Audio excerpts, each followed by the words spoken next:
Je n'aurais jamais pensé être le genre d'homme à découvrir la trahison de sa femme. Notre mariage était une forteresse, du moins c'est ce que je croyais. Lisa et moi étions ensemble depuis près de 10 ans. Nous avions bâti une belle vie, une maison douillette, un groupe d'amis soudés et ce que je croyais être une confiance inébranlable. Mais cette illusion s'est brisée le jour où j'ai trouvé son téléphone vibrer sans arrêt sur le plan de travail de la cuisine. Ce ne sont pas les notifications elles-mêmes qui ont retenu mon attention. C'est le nom qui s'affichait à l'écran. Dan, du travail. Je connaissais Dan, c'était le collègue de Lisa, un homme que j'avais rencontré à quelques fêtes de bureau. Il semblait assez inoffensif. Poli, peut-être un peu trop charmant. Mais je n'y ai pas prêté attention sur le moment. Cependant, la fréquence des messages a déclenché une alarme silencieuse dans mon esprit. Ma curiosité s'est transformée en suspicion lorsque j'ai vu l'aperçu d'un message. La nuit dernière a été inoubliable. J'ai hâte de te revoir. J'avais l'estomac noué. J'ai fixé le téléphone, espérant avoir mal lu. C'était peut-être un malentendu, mais plus je parcourais les messages, plus la situation empirait. Des messages remplis de détails intimes, de projets de rencontres et de déclarations d'affection me faisaient bouillir le sang. Mes mains tremblaient lorsque j'ai raccroché, l'esprit en proie à la rage et au chagrin. Je ne l'ai pas confronté tout de suite. Non, ça aurait été trop facile. J'ai plutôt décidé de rassembler toutes les preuves possibles. Au cours des semaines suivantes, je suis devenu un fantôme chez moi. J'ai installé une petite caméra dans le salon, synchronisé son téléphone avec une vieille tablette et suivi chacun de ses mouvements grâce à une application GPS. Je voulais que la vérité soit révélée, pas de place pour le déni, pas de risque de manipulation. Ce que j'ai découvert m'a bouleversé. Leurs rencontres étaient fréquentes et effrontées. Des déjeuners qui se transformaient en rendez-vous à l'hôtel, des SMS dégoulinants de désir, et des appels chuchotés qu'elle prenait quand elle pensait que je ne faisais pas attention. La trahison était totale et déchirante. Mais dans cette destruction, une nouvelle version de moi-même a commencé à émerger, un homme plus froid et plus calculateur. Je n'allais ni crier, ni hurler, ni supplier. Je n'allais pas lui montrer à quel point elle m'avait brisé. Au lieu de cela, j'ai comploté ma vengeance. Si Lisa pensait que je ne le découvrirais jamais, elle allait bientôt découvrir à quel point elle avait tort. Le plan s'est concrétisé en un mois. J'ai d'abord commencé à liquider discrètement mes actifs. Notre compte d'épargne commun a été vidé et transféré sur un compte privé à mon nom. La maison, achetée grâce à mon héritage, était à mon nom. J'ai consulté un notaire et mis à jour mon testament, garantissant ainsi à Lisa qu'elle ne toucherait pas un centime s'il m'arrivait quelque chose. J'ai également commencé à emballer mes objets sentimentaux, objets de famille, documents importants, précieux souvenirs, et à les placer dans un garde-meuble. Je ne voulais pas simplement mettre un terme à tout ça. Je voulais laisser une impression qu'elle n'oublierait jamais. Le jour où j'ai décidé de mettre mon plan à exécution, j'ai appelé pour dire que j'étais malade. Lisa était au bureau, passant probablement la moitié de sa journée à jeter des coups d'œil furtifs à Dan et à lui envoyer des textos sous le bureau. Cela m'a donné le temps nécessaire pour transformer notre maison en scène pour le dernier acte de notre mariage. J'ai commencé par débarrasser la maison de tous les meubles et de toutes les décorations. Je l'ai dépouillée pièce par pièce. Les déménageurs que j'avais engagés en secret sont arrivés à 10 heures précises, chargeant tout dans un camion qui devait l'emmener dans un entrepôt dans une autre ville. L'après-midi, la maison était vide. Il ne restait plus que les murs, le sol et une table à manger avec 2 chaises au milieu du salon.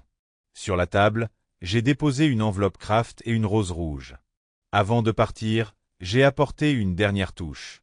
À l'aide d'un petit projecteur, j'ai projeté un diaporama sur le mur du salon. C'était une collection soigneusement sélectionnée de toutes les photos, SMS et vidéos compromettant que j'avais rassemblées au cours du mois précédent. Un résumé accablant de sa trahison.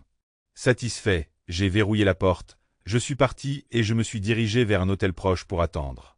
Le message que je lui ai envoyé était simple. Rentre à la maison. Il faut qu'on parle. Elle est arrivée vers 18 heures. Je l'ai observée depuis ma voiture lorsqu'elle s'est garée dans l'allée.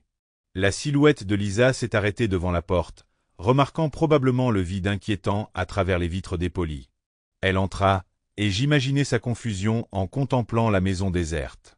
Puis, le diaporama commença. J'attendis exactement 5 minutes avant d'entrer. Quand je suis entré, Lisa était assise à la table, les yeux fixés sur l'enveloppe devant elle.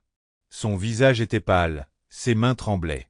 Le diaporama continuait de tourner derrière elle, baignant la pièce d'une lueur intermittente de trahison. « Qu'est-ce que c'est » balbutia-t-elle, les larmes aux yeux. Je ne répondis pas tout de suite. Je pris place en face d'elle, me calai contre le dossier et croisai les bras. « C'est tout ce que tu pensais que je ne découvrirais jamais. » Son regard se porta sur le projecteur, puis sur moi. « Ce n'est pas ce que ça paraît. Je peux expliquer. » « Laisse tomber, lui ai-je coupé. Les faits parlent d'eux-mêmes. Chaque mensonge, chaque excuse, chaque fois que tu m'as regardé dans les yeux et que tu m'as dit que tu m'aimais. Tout est là. Je n'ai pas besoin de tes explications, Lisa. J'ai besoin que tu ouvres l'enveloppe. » Elle hésita, mais finalement, ses mains tremblantes brisèrent le sceau. À l'intérieur se trouvait une simple feuille de papier. Les papiers du divorce, déjà signés par moi. « J'en ai assez, ai-je dit. Tu m'as manqué de respect, à moi, à notre mariage et à tout ce que nous avons construit ensemble. Il n'y a plus rien à dire. Mais où sont passées les choses? Les meubles, mes vêtements? Demanda-t-elle, la voix s'élevant sous l'effet de la panique. Parti, répondis-je. Cette maison est à moi. Tout ce qu'elle contenait était à moi ou rangé. Tu n'as plus rien ici. Elle s'est effondrée, sanglotant sans retenue. Une pointe de culpabilité m'a envahi, mais elle a vite été éclipsée par la satisfaction de voir son visage, les conséquences de ses actes. « Où suis-je censé aller » gémit-elle. « Ça ne me regarde plus, dis-je froidement. Tu es libre d'aller où tu veux, avec qui tu veux. » Je me levai, me dirigeai vers la porte et marquai une pause avant de partir. « Oh, et encore une chose, dis-je en me retournant vers elle. Dan ne sera pas d'une grande aide. J'ai tout transmis au RH de votre bureau. Je suis sûr qu'ils auront beaucoup de questions à vous poser à tous les deux demain. » Ces sanglots se sont transformés en cris de désespoir lorsque je suis sorti, la porte claquant derrière moi. Je n'ai pas regardé en arrière. Cette nuit-là, j'ai mieux dormi que depuis des semaines. Le poids de la trahison avait été allégé, remplacé par la satisfaction de savoir que j'avais repris le contrôle de ma vie. L'infidélité de Lisa m'avait brisé, mais dans cette rupture, j'avais trouvé une force que je ne me connaissais pas. Les semaines suivantes furent un tourbillon de procédures judiciaires et de détails à régler. Lisa quitta la ville, sa réputation en miettes. Quant à moi, je pris un nouveau départ. J'ai acheté de nouveaux meubles, renoué avec de vieux amis et même rejoint un groupe de randonnée pour occuper mes week-ends. La vie n'était pas parfaite, mais elle m'appartenait à nouveau. Un soir, alors que je me tenais sur le porche de ma maison fraîchement meublée, sirotant un verre de whisky en regardant le coucher du soleil, j'ai ressenti quelque chose que je n'avais pas ressenti depuis longtemps.